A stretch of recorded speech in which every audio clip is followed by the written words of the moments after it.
Kali ini kita akan membuat kompos padat dari batang pisang yang masih muda ya. Ini kita pilih batang pisang yang belum pernah berbuah. Nah, untuk kompos dari batang pisang ini kaya akan unsur hara penting bagi tanaman. Nah, terutama karbon organik, kemudian nitrogen, fosfor, dan kalium.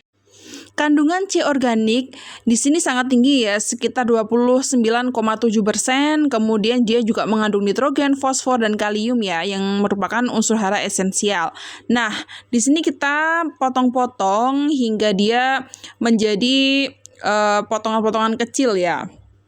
Nanti sebelum kita lakukan fermentasi untuk pembuatan kompos padat ini. Nah, untuk campurannya kita menggunakan kohe. Kita menggunakan di sini saya menggunakan kotoran sapi atau teletong sapi ya. Nah, untuk bahan yang lain kita juga menggunakan tanah dan mikroorganisme ya. Nah, untuk caranya yang pertama kita bikin lapisan dari kotoran hewan dulu, kohe yang pertama.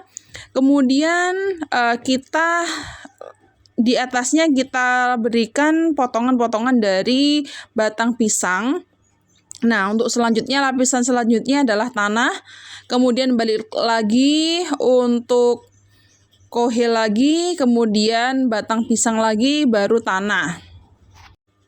Nah, beberapa hal yang perlu diperhatikan yaitu ketika kita membuat kompos padat ini, yang pertama kita kalau sebaik mungkin kita menggunakan mikroorganisme, kemudian yang kedua kita letakkan di tempat yang teduh dan tidak terkena matahari kepanasan secara langsung.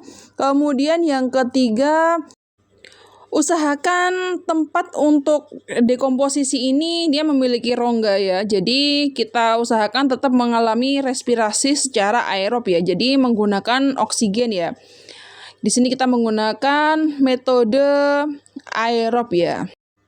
Nah, untuk manfaatnya kompos batang pisang muda ini yang pertama yaitu dapat meningkatkan pertumbuhan tanaman, menyediakan nutrisi, mengurangi penggunaan pupuk kimia, serta meningkatkan kesehatan tanah.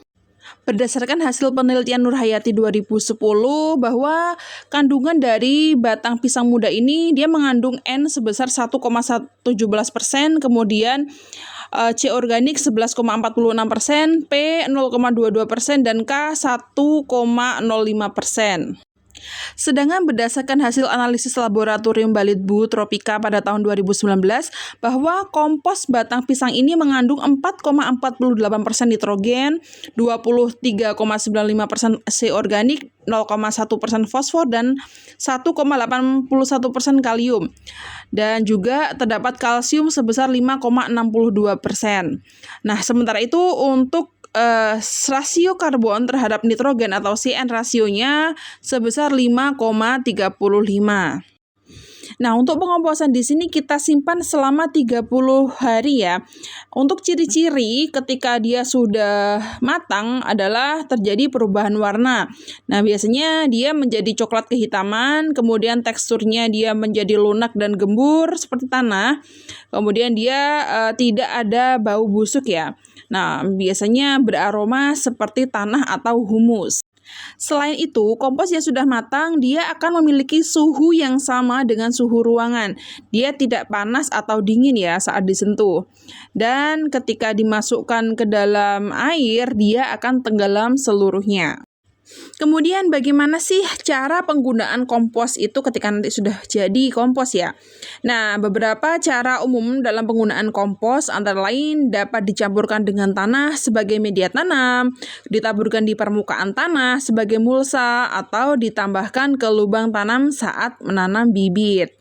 Nah, beberapa kasus yang sering terjadi di teman-teman petani kita adalah penggunaan baik itu kohe maupun juga bahan-bahan organik lainnya yang belum matang ya, ataupun kompos yang belum matang. Di sini banyak sekali ya permasalahan-permasalahan yang akan timbul. Nah, di sini penggunaan kompos yang terlalu panas atau belum terurai sempurna di sini dapat merusak akar tanaman. Selain itu, kompos yang belum matang ini dapat mengandung patogen dan menimbulkan pertumbuhan gulma yang sangat tinggi. Oke, masih ragukah kalian untuk membuat kompos padat? Yuk kita coba di rumah masing-masing.